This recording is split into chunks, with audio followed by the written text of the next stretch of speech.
विनायक मंदिर की फिक्र इस सवाल के साथ कि क्या वहां भी दान की लूट हुई है। आज वहां के ट्रस्ट ने इस संबंध में एक प्रेस कॉन्फ्रेंस की। सिद्धि विनायक मंदिर ट्रस्ट के अध्यक्ष और एकनाथ शिंदे के नेतृत्व वाली शिवसेना के नेता सदा संवरकर ने माना है कि हां, सिद्धि विनायक मंदिर में कुछ कर्मचारियों ने चोरी की। इस मामले में अब तक एसीबी का जो एक्शन हुआ है उसके बाद 46 कर्मचारी निलंबित किए गए हैं और 9 लोगों को गिरफ्तार किया गया है। ट्रस्ट ने मामले की सीआईडी से जांच की मांग भी की। सिद्धि विनायक मंदिर ट्रस्ट ने यह आरोप भी लगाया है कि सभी पकड़े गए कर्मचारी यूबीटी से कनेक्टेड थे। चोरी करने वालों को विशाखा राउत ने मंदिर में रखवाया था। वो उद्धव गुट की नेता हैं और हिंदुओं के आराध्य देव सिद्धि विनायक भगवान को बदनाम करने की कोशिश की जा रही है। लेकिन यह मामला हाल ही में सुर्खियों में कब आया, यह भी समझ लेते हैं। देखिए, बीते शनिवार को महाराष्ट्र नवनिर्माण सेना के अध्यक्ष राज ठाकरे मनसे की छात्र इकाई के कार्यक्रम में पहुंचे। वहां उन्होंने डिप्टी सीएम शिंदे को 8 न्यासियों की ओर से लिखी गई एक शिकायती चिट्ठी पढ़कर सुनाई।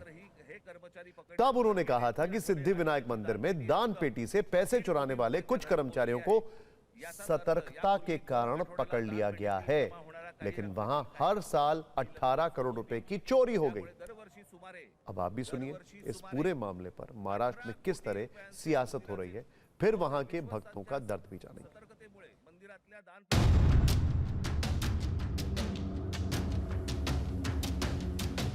हे सगळं म्हणजे 18 कोटी रुपये दरवर्षाचे सिद्धिविनायक मंदिरामधनं चोरी होतीये।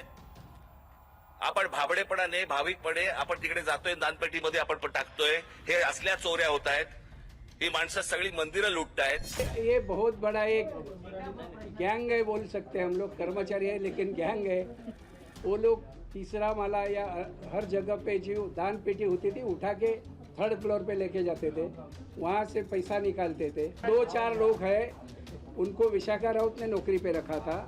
वो उबाटा के शाखा में जाते। हम पूरी पारदर्शिता से यहाँ पे कारोबार कर रहे हैं। पुलिस स्टेशन में जाके हमारे ईओ डेप्यूटी को भेजा, उनको बोला एक कंप्लेंट करो। एक कर्मचारी 22 मार्च को अरेस्ट किया गया और 22 मार्च को अदर्स 8 कर्मचारियों को अरेस्ट किया गया। हम लोग आने के बाद में कम से कम 8-10 महीना हम लोग फॉलोअप लेने के बाद में हमारा हाथ में आया ना कि हमको डायरेक्ट तो नहीं मालूम पड़ा। जो इसका पीछे रहेगा उसको तो भी पकड़ के सलाखों के पीछे डालो करके हमने बोला। चोरी की जांच भी होनी चाहिए और जो इसमें इन्वॉल्व है वो सबको पकड़ना चाहिए और सबके ऊपर केस डालना चाहिए। अनफॉर्चुनेट है अगर सिद्धि विनायक जैसे मंदिर में भी इस तरीके की हेराफेरी चल रही हो। पर मैं सवाल ये पूछना चाहती हूँ, एकनाथ शिंदे जी के तो चेयरमैन वहाँ पे बैठे हुए हैं, तो वो चेयरमैन के अंतर्गत ये सब कुछ हो रहा है और किसी को पता नहीं है और उनके ट्रस्टीज उनको लिख रहे हैं, तो ऐसा लग रहा है चोर चोरी पकड़ने की कोशिश कर रहे हैं और चोरों की टोली है। ये आरोप पिछले लंबे समय से ये चल रहा है, तो इसकी जांच होना ही चाहिए। जो जांच के पश्चात इस पर कोई टिप्पणी करना ये ठीक रहेगा। अयोध्या के बाद जिस तरह से सिद्धि विनायक मंदिर में भी दान चोरी का मामला सामने आया है, उसके बाद वहां भक्त काफी निराश हैं। उन्होंने कहा कि हमारी आस्था से खिलवाड़ हो रहा है। मुंबई से हमारे सहयोगी जयप्रकाश की रिपोर्ट। मंदिर के अंदर जो दान आप लोग देते हैं उसमें जब चोरी की बात आती है, जैसे सिद्धि विनायक मंदिर ने भी एक पत्र लिखा है सरकार को और जांच की मांग की है, क्या कहना चाहेंगे आप? वो गलत ही है ना, चोरी नहीं करना चाहिए ना। लोग पैसा किस लिए दे रहे हैं? गरीबों के लिए दे रहे हैं, अच्छे काम के लिए दे रहे हैं। ये जो चोरी कर रहा है उसको पुलिस के हवाले कर देना चाहिए। नहीं, ऐसा नहीं होना चाहिए और इसकी जांच होनी चाहिए पूरी तरीके से। हम दान करते हैं क्योंकि गरीबों को वो उसका फल मिले। अगर ऐसे चोरी होगी तो उसका क्या होगा? गरीबों के लिए हम दान करते हैं ना।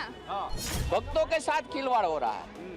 जो भक्ति की जो सब श्रद्धा जो लगाते हैं, वो चंदा जो देते हो भगवान की मंदिर में अपना श्रद्धा से चंदा देते हैं ताकि जरूरियातमंद को वो काम आए, और ये लोग उसका मिसयूज कर रहे हैं। तो उसको बिल्कुल कड़ी कार्रवाई होनी चाहिए। हम अगर कुछ हम जितना कमाते हैं, हम जो करते हैं उसका रिकॉर्ड अगर सरकार हमसे मांगती है, हम अपना प्रेजेंट करते हैं सब, तो वही सेम सब चीज़ में वही फॉलो होना चाहिए कि जो जिसके पास जितना पैसा